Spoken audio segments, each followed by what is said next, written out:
Okay, so in the prior two videos, we took a matrix A and we first reduced it to echelon form, and then we further reduced it to reduced row echelon form, and that's what we ended up with this A tilde matrix. And before we move on, I just want to talk about two vocab terms that we'll be using occasionally throughout the remainder of the book. The first one being a pivot position. Now, a pivot position is essentially a leading entry that is equivalent to 1.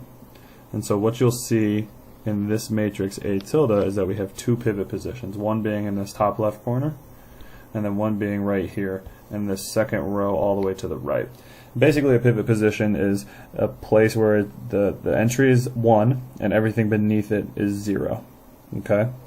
The second bit of vocab that I want to talk about, the second vocab term I want to talk about is a pivot column.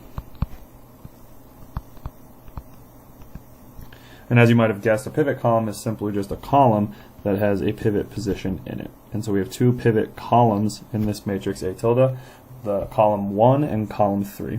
Now these vocab terms will just be thrown out occasionally. You'll start to see why they become more important, and we'll use them a little more as we go along in the book and start to learn about more of the topics of linear algebra. I just wanted to introduce them very quickly here before we get too deep into that.